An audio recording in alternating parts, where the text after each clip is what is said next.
ఇప్పుడే చెప్పారు పెద్దలందరూ, ఇది శాంతి సమావేశం కాదు, ఇది ఒక వినాయక చవితి యొక్క కోఆర్డినేషన్ కమిటీ, సమన్వయ కమిటీ అని చెప్పి బాట్సారి గన్న గారు, అదేవిధంగా మా కన్నల్ నిజాం ఎంపీ, మాజీ ఎంపీ గారు అన్నారు.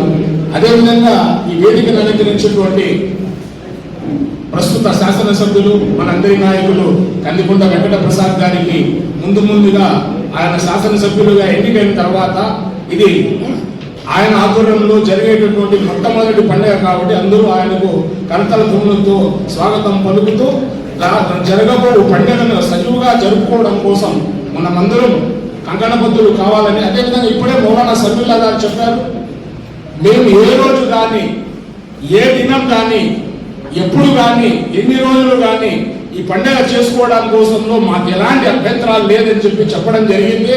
అదేవిధంగా ఈ కదిరి ఒక విషయం చెప్పదలుచుకున్నా, ఎప్పుడో ఈ 360 సంవత్సరంలో ఉంటే దాదాపు 364 రోజులు మనం ఏం చేస్తామంటే రే అన్న గరిగెనగింగే అనేది, రే ఉన్నారే హాంగిరే అనేది. కరెక్ట్ ఏదో ఒక సందర్భం వచ్చినప్పుడు రే ఉదర్నకోరే ఇదర్నకోరే అనేది ఎందుకు వస్తుంది అనేది నాకు అర్థం కాలే. మేము ఏ రోజు కూడా సంక్రాంతి పండుగ కానీ, లేదా వినాయక చవితి కానీ, లేదా ఏ కార్యక్రమం మన లక్ష్మీ నరసింహస్వామి తేరు కానీ మేము కూడా పోతున్నాం. అదేవిధంగా బక్రీద్ రాని, రంజాన్ రాని, పెద్ద పెద్ద పండుగలు ఏదైనా వచ్చినా కూడా వాళ్ళు కూడా ఈద్ ముబారక్ ఇలాంటి కార్యక్రమాలన్నీ చేస్తున్నాం. మన మధ్యలో ఎప్పుడో 1983లో జరిగిన సంఘటన తప్ప ఈ మధ్యలో ఏది ఇప్పుడు దాదాపుగా 30-40 ఏళ్ళు అయినా కూడా ఇంతవరకు ఎటువంటి సంఘటన జరగలేదు. కాబట్టి మనం అందరం ముందు మాదిరి కలిసిమెలిసి అన్నదమ్ముల మాదిరి చేసుకుందాం. మీ కార్యక్రమానికి మేము వస్తాం, మా కార్యక్రమాలు కూడా మీరు రండి, కలిసిమెలిసి అన్యోన్యంగా ఈ పండుగ జరుపుకుందాం.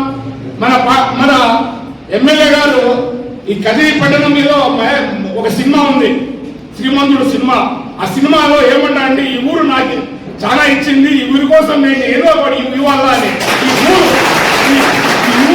ఈ ఊరి కోసం ఆయన చాలా చేశాడు, ఈ ఊరి ప్రజల బాగోగుల కోసం ఆయన చాలా చేశాడు, ఈ ఊరి మంచి కోసం ఆయన కంకణబద్ధులు అయ్యాడు. కాబట్టి ఆయన అందరూ కుల మతాలకు అతీతంగా సహకరిద్దాం, కదిరి శ్రీమంతుడి పేరు నిలబెడదామని చెప్పి సందర్భంగా తెలియజేసుకుంటూ సెలవు తీసుకుంటున్నాం.